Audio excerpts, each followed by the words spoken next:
Manal Ginhanga from IT2113. So welcome to my channel. So first,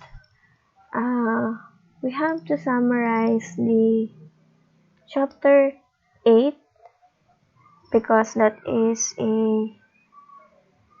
assigned to us of our prof. So this is the one that we summarize, which is the chapter 8, subnetting IP networks.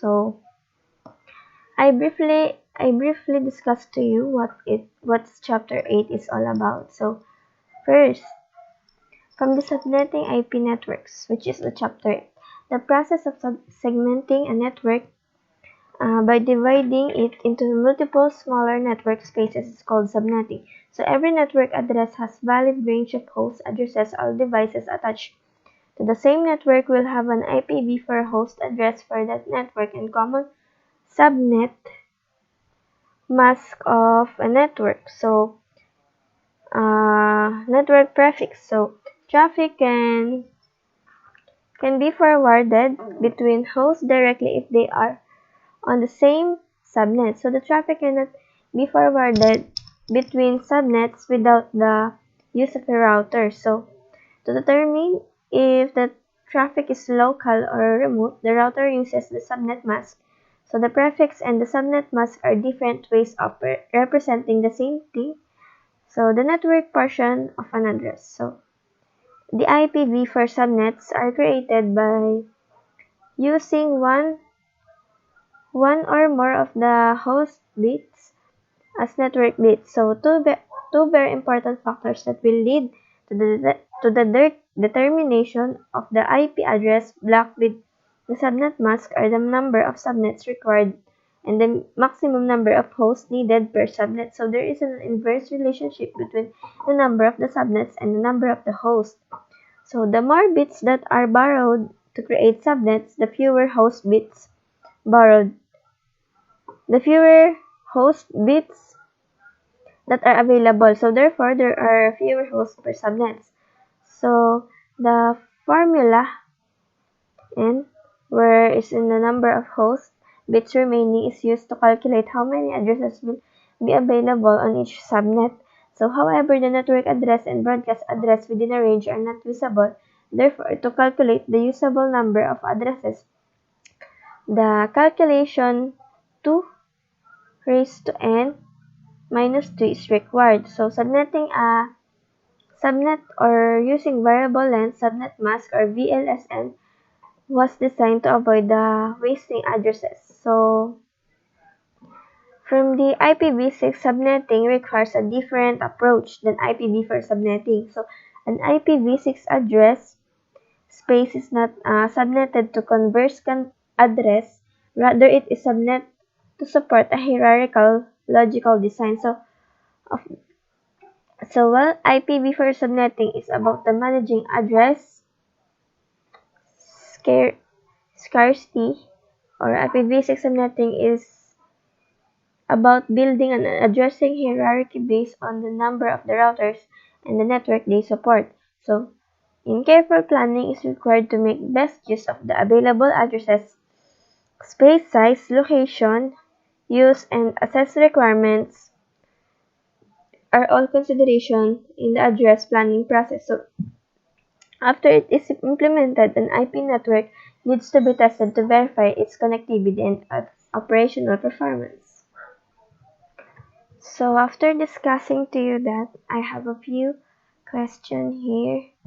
So the first question was, what is the result of connecting a two or more switches together? So from that question, for me, the size of the broadcast domain is increased. So why?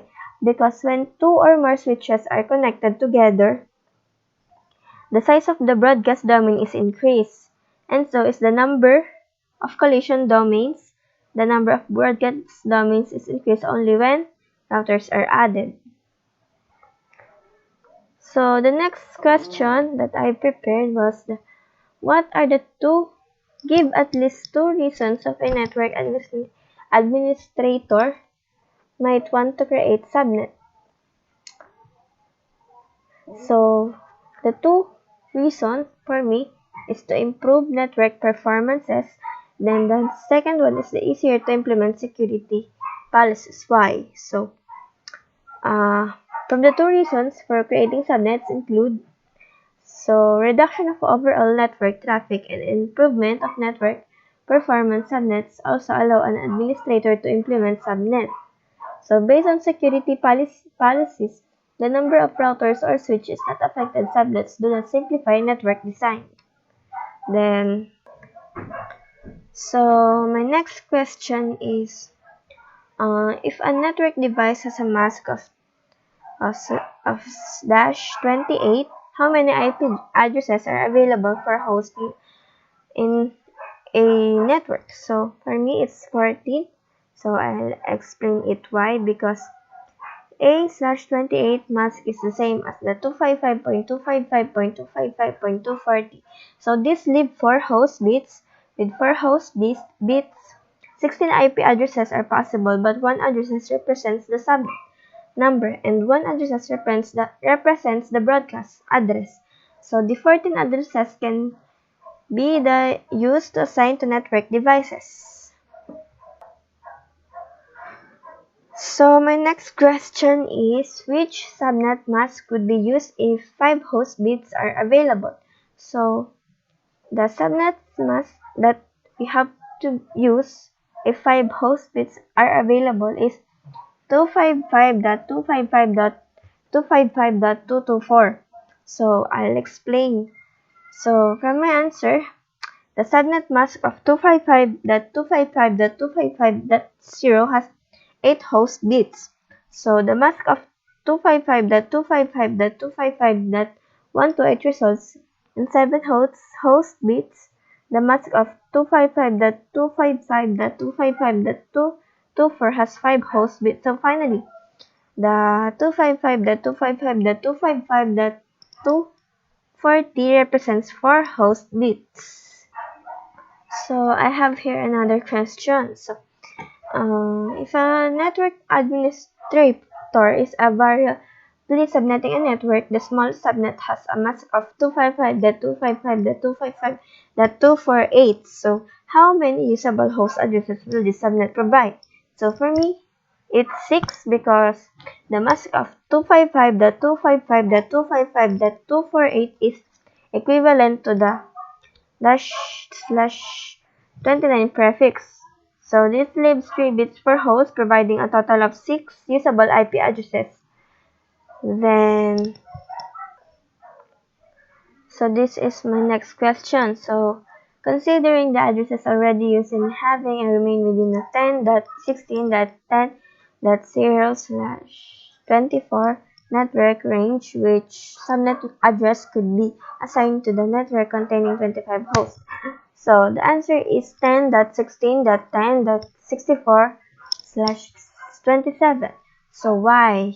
So the addresses 10.16.10.0 through 10.16.10.63 are taken for the leftmost networking addresses. So 10.16.10.192 through 10.16.10.207 are used by the center network. The address placed from 208 assumes a /28 mask, which does not allow enough host bits to accommodate 25 hosts. So the addresses range that are available include 10 is this, this is the answer, 10.16.10.64/26 and 10.16.10.128/26.